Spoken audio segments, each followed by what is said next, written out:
Apresentação. Estamos muito felizes em poder disponibilizar para você O Flautista de Hamelin, uma clássica fábula que foi escrita por Robert Browning e ilustrada por Kate Greenaway.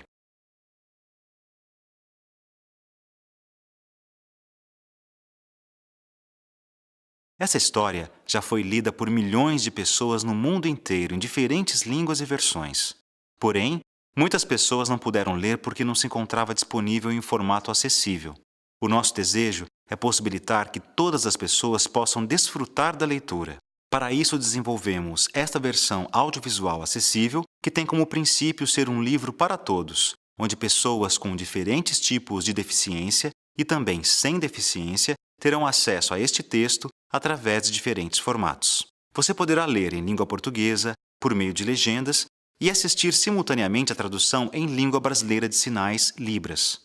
Ao mesmo tempo, escutará a narração do texto do livro e a descrição das imagens.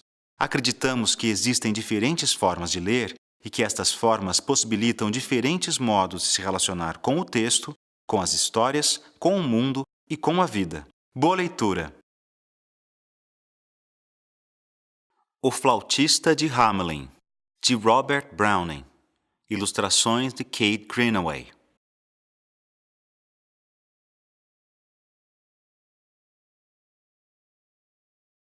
Descrição da imagem. A imagem colorida em tons pálidos mostra muitas crianças em torno de uma árvore repleta de flores brancas e cor-de-rosa bem claro. São meninas de cabelos longos enfeitados com coroas de flores e usando longos vestidos brancos. São meninos de cabelos encaracolados e sorriso no rosto. Estão de mãos dadas e parecem dançar alegremente. À esquerda, sentado na grama, está o flautista tocando seu instrumento. Duas crianças pequenas estão encostadas na perna dele e outra criança enlaça o pescoço do homem, magro e loiro. À direita, também sobre a grama, está sentada uma menina que segura admirada um pássaro na mão. Ao fundo, mais crianças de mãos dadas e outras perto de um rio azul claro.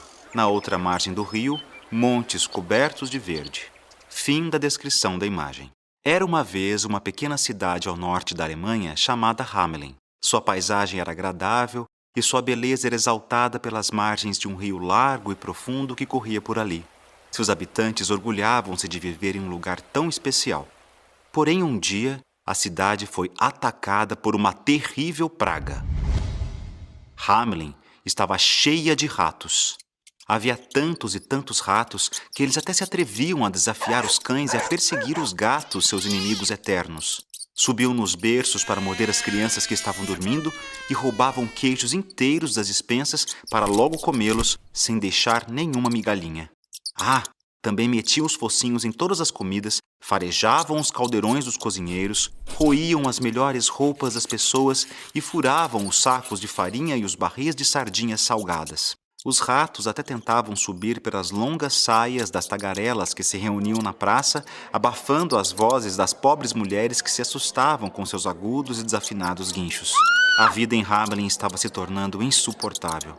Um dia, o povo se cansou dessa situação e todos em massa foram juntar-se em frente à prefeitura. Início da descrição da imagem. A ilustração de cores suaves mostra uma longa fila de pessoas em frente à prefeitura de Hamelin. As pessoas estão de costas para nós, viradas para o prédio, que é alto, imponente e semelhante a um pequeno castelo medieval. As pessoas se aglomeram na fila. Seus trajes mostram que são pessoas de outro século. As mulheres usam vestido longo, de mangas longas e têm chapéu na cabeça. Os homens usam casacos até os joelhos e também têm chapéu na cabeça. À direita, mais pessoas parecem estar chegando para aumentar a fila. Ao fundo, ao lado da prefeitura, uma rua com muitas casas. Fim da descrição da imagem. Estavam todos muito exaltados. Não havia maneira de acalmar os ânimos dos que estavam ali reunidos. "Abaixo o prefeito!" gritavam uns. "Esse homem é um imbecil!" diziam outros. "Queremos que as autoridades nos deem uma solução!" exigiam outros ainda. E com as mulheres, a coisa era ainda pior. "Mas o que é isso?" vociferavam. "Encontrem um modo de nos livrar da praga dos ratos! Ou encontrem o remédio para terminar com essa situação, ou os arrastaremos pelas ruas. Assim o faremos com certeza." Ao ouvir tais ameaças, o prefeito e os conselheiros ficaram aflitos e tremendo de medo. O que fazer? Passaram muitas horas sentados no salão da prefeitura discutindo uma forma de conseguir atacar os ratos. Estavam tão preocupados que não encontravam boas ideias para solucionar o problema da praga. Enfim, o prefeito se levantou e exclamou: "Daria tudo por uma boa ratoeira!" Logo após o eco da última palavra, todos os que estavam lá reunidos ouviram algo inesperado. Na porta da prefeitura soava um leve ruído. "Deus nos ajude!" gritou o prefeito cheio de pânico. "Parece que estou ouvindo um rato roer. Vocês ouviram?" Os conselheiros não responderam, mas o som continuou. "Vem à frente aquele que chama!" vociferou o prefeito com voz trêmula e tentando dominar o medo. E então entrou na sala o mais estranho personagem que se pode imaginar. Vestia uma capa que o cobria do pescoço até os pés. Era um homem alto, magro e com agudos olhos azuis, pequenos como a cabeça de um alfinete. O cabelo era liso e loiro, em contraste com a pele do rosto que parecia queimada pelas inclemências do tempo. Não tinha barba e nem bigode. Seus lábios contraíam-se em um sorriso que dirigia a uns e outros como se estivesse entre amigos. Início da descrição da imagem. O flautista está entrando por uma porta de madeira com a parte superior em forma de ogiva. Ele usa uma longa capa metade vermelha e metade amarela. Tem uma faixa de tecido pendurada no pescoço, onde está presa uma flauta. Ele tem a pele clara e os cabelos loiros, que aparecem sob uma touca pontuda das mesmas cores da capa que ele usa. Fim da descrição da imagem. O prefeito e os conselheiros o olharam boquiabertos, pasmos perante sua figura altiva e, ao mesmo tempo, cativados por esse ser atraente e bizarro. O desconhecido avançou com grande simpatia e disse: "Perdoe-me, senhores, se me atrevo a interromper sua importante reunião, mas aqui vim ajudá-los. Sou capaz, mediante o encanto secreto que possuo, de atrair para mim todos os seres que vivem sob o sol e até mesmo os que se arrastam sobre o solo, que nadam na água, que voam pelos ares e correm sobre a terra. Todos me seguem como vocês nem podem imaginar. Uso meu poder mágico principalmente com os animais que mais causam danos aos povos, quer sejam rãs ou sapos, quer sejam cobras ou lagartixas. As pessoas me conhecem como flautista mágico." Enquanto o escutavam, o prefeito e os conselheiros perceberam que em torno do pescoço dele brilhava uma faixa vermelha com listras amarelas de onde pendia uma flauta. Também observaram que os dedos do estranho visitante moviam-se inquietos, ao compasso de suas palavras, como se estivessem impacientes por alcançar e tocar um instrumento suspenso sobre suas raras vestes. O flautista continuou falando. "Considerem, porém, que sou um homem pobre. Por isso cobro pelo meu trabalho. No ano passado, livrei os habitantes de uma aldeia inglesa de uma monstruosa invasão de morcegos. De uma cidade asiática, tirei uma praga de mosquitos que mantinha todos enlouquecidos pelas picadas. Se os livro da preocupação que os molesta, me dariam 1000 florins?" "1000 florins? 50.000?" responderam juntos o apavorado prefeito e o conselho inteiro. Pouco depois, o flautista desceu pela rua principal de Hamelin. Tinha um ligeiro sorriso nos lábios, pois estava seguro do grande poder que habitava a alma do seu instrumento mágico. De repente, ele parou, tomou a flauta e começou a soprá-la ao mesmo tempo em que piscava os olhos azuis brilhantes. Arrancou 3 vivíssimas notas da flauta. Neste momento, todos que viviam em Hamelin ouviram um rumor. Como se um exército despertasse ao mesmo tempo. Logo, o murmúrio se transformou em ruído e finalmente cresceu tanto que se converteu em algo estrondoso. E sabem o que aconteceu? De todas as casas começaram a sair ratos. Saíam aos montes. Saíam ratos grandes e ratinhos pequenos. Saíam roedores magrinhos e também os gorduchos. Pais, mães, tias e primos das famílias dos ratos, com seus rabos rígidos e seus bigodes pontudos. Famílias inteiras dos tais bichos puseram-se atrás do flautista sem reparar em poças nem em buracos. O flautista seguiu tocando sem parar enquanto caminhava rua por rua. Atrás dele ia todo um exército de ratos dançando sem poder se conter. E assim, dançando, dançando, chegaram ao rio, onde foram todos caindo, afogando-se por completo. Apenas um rato conseguiu escapar. Era muito forte. Nadou contra a corrente e alcançou a outra margem do rio. Seguiu correndo sem parar até seu país natal, a Ratilândia, para contar o triste acontecimento. Ao chegar, narrou o que havia sucedido. Foi como aconteceu com todos vocês. Quando chegaram aos meus ouvidos as primeiras notas daquela flauta, não pude resistir ao desejo de seguir sua música. Era como se oferecessem todas as guloseimas que deslumbram um rato. Imaginava ter ao meu alcance todos os melhores doces. Era como se uma voz me convidasse a encher as bochechas, a roer quanto quisesse, a passar a noite e o dia em eterno banquete, e que me encorajava docemente dizendo-me: anda, atreva-se. Quando recuperei a noção da realidade, estava no rio a ponto de me afogar como os demais. Graças à minha força me salvei. Os ratos em Ratilândia ficaram muito assustados e apressaram-se a se esconder em suas tocas. Desde então, não voltaram mais a Hamelin. Quando comprovaram que tinham se livrado da praga que tanto os havia incomodado, as pessoas em Hamelin tocaram os sinos de todas as igrejas até fazer as torres tremerem. O prefeito, que já não tinha mais medo da população, parecia um chefe dando ordens aos vizinhos. Vamos! Busquem paus e galhos, removam os ninhos dos ratos e fechem logo as entradas das tocas. Chamem os carpinteiros e os pedreiros e procurem em tudo para que não sobre o menor rastro dos ratos. O prefeito falava muito arrogante e satisfeito, até que de repente, ao virar a cabeça, deu de cara com um flautista mágico, cuja orgulhosa e estranha figura se destacava na praça do mercado de Hamelin. O flautista interrompeu as ordens do prefeito, dizendo: creio, senhor prefeito, que chegou o momento de dar meus 1000 florins. 1000 florins? Imagina! 1000 florins! O prefeito olhou seriamente para o tipo extravagante que lhe falava. O mesmo fizeram seus companheiros de prefeitura, que o rodeavam enquanto discursava. Quem estava pensando em pagar a tal vagabundo da capa colorida? 1000 florins? Disse o prefeito. Por quê? Por ter feito os ratos se afogarem, respondeu o flautista. Você fez os ratos se afogarem? Exclamou com um fingido assombro a autoridade máxima de Hamelin, dando uma piscadinha para seus conselheiros. Saiba que nós sempre trabalhamos às margens do rio e ali vimos com nossos próprios olhos como se afogavam aquelas pragas. E eu acredito que o que está bem morto não volta à vida. Não vamos lhe negar um gole de vinho para celebrar o ocorrido e também lhe daremos algum dinheiro para rechear sua bolsa.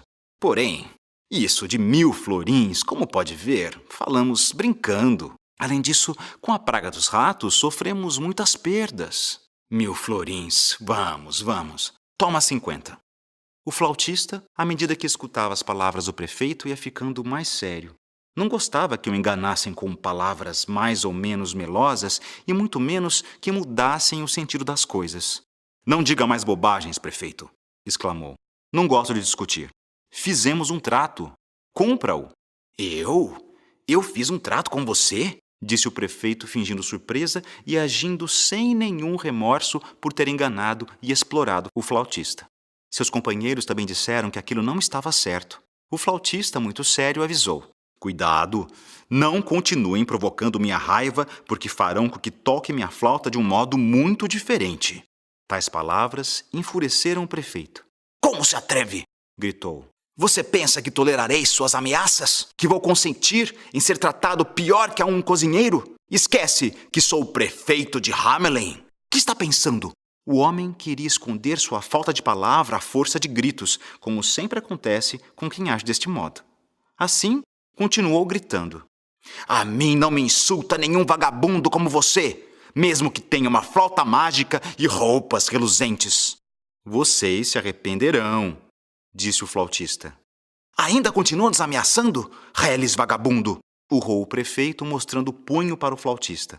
Faça o que você quiser e sopre sua flauta até cansar. O flautista deu meia volta e deixou a praça.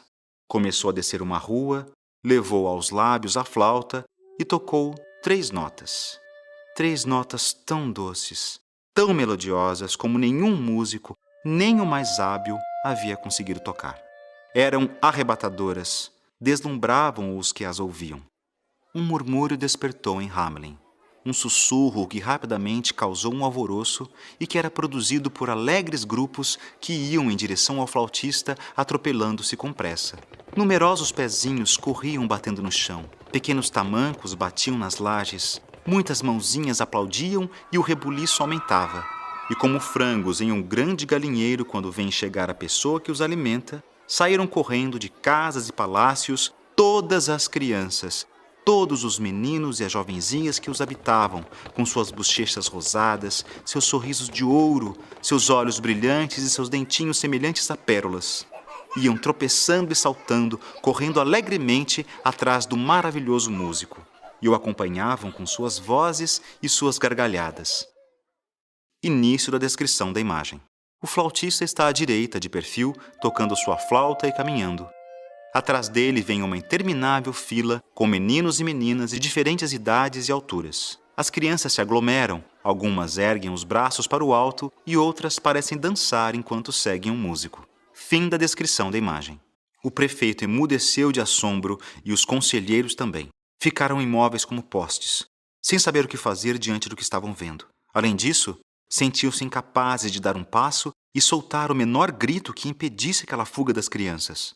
Não lhes ocorreu outra coisa que seguir com um olhar, quer dizer, contemplar estupidamente a multidão alegre que ia atrás do flautista.